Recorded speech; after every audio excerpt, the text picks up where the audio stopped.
Hey everyone, and welcome to my presentation on the challenges of teaching and learning. In order to identify the key challenges that educators face today, I conducted interviews with 16 middle school ELA teachers. Of the 16, 6 were 8th grade teachers, 6 were 7th grade teachers, and 4 were 6th grade teachers.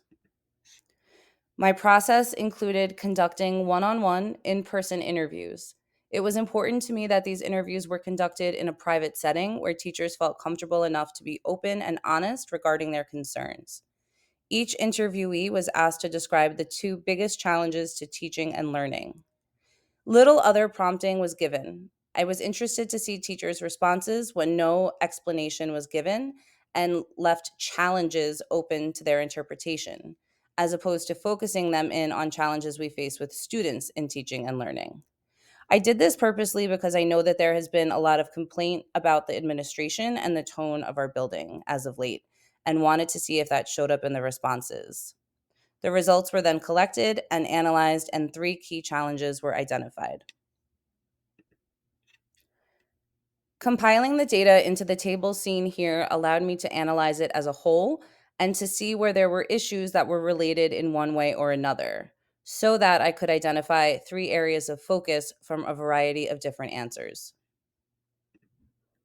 I was able to identify the following three challenges: time and pacing, student behavior and accountability, and meeting the needs of our students.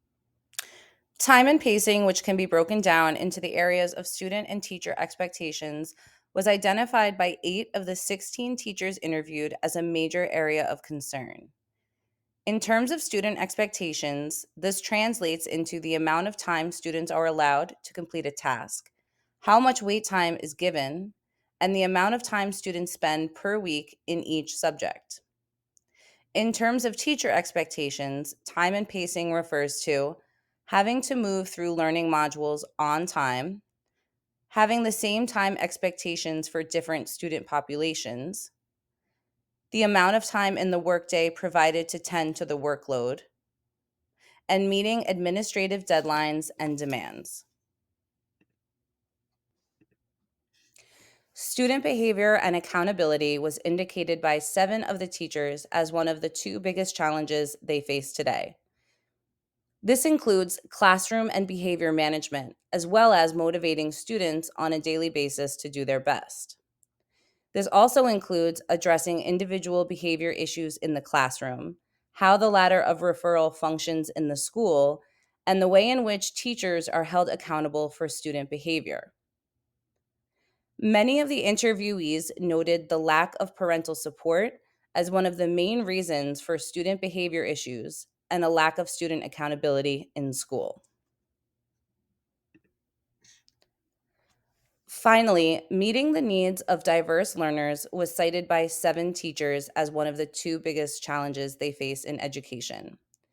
They expressed concerns about providing students with basic supplies like pens, pencils, and paper, as well as how they can address the social and emotional needs of so many young people on a daily basis. Teachers are expected to address a variety of academic needs by first analyzing formative and summative data, then determining the appropriate reaction, and finally creating the necessary scaffolds and supports to supplement classroom instruction.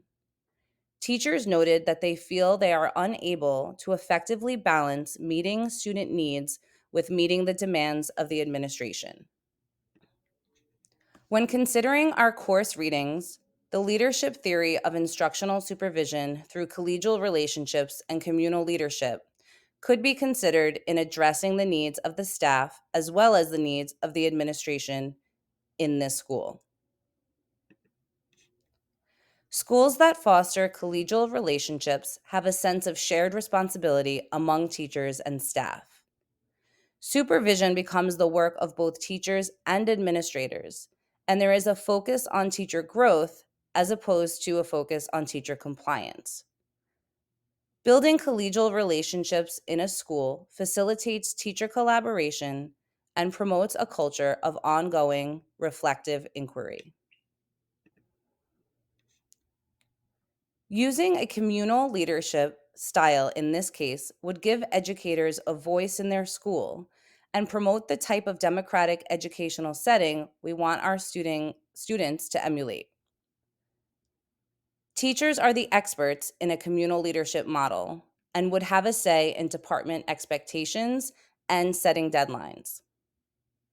This would help the school recruit and retain highly qualified teachers, which would also address the high turnover rate in this school. Using a communal leadership style increases the likelihood that teachers will accept curriculum and instructional initiatives and carry out the school's vision with fidelity. Ultimately, this would promote a professional work environment that keeps students at the heart of the work and builds a culture of collaboration among educators. In conclusion, these proposed strategies can address the challenges of teaching and learning cited by the interviewees by empowering teachers through teacher leadership opportunities, creating a professional environment that allows for teacher collaboration, providing effective and relevant professional learning opportunities for teachers, and showing teachers that administrators trust them to deliver effective instruction. Building collegial relationships and utilizing the communal leadership model will provide teachers with the resources they need to meet the needs of their students, allow teachers to have a voice in setting student expectations, and set realistic deadlines and avoid unnecessary paperwork that doesn't directly impact student learning.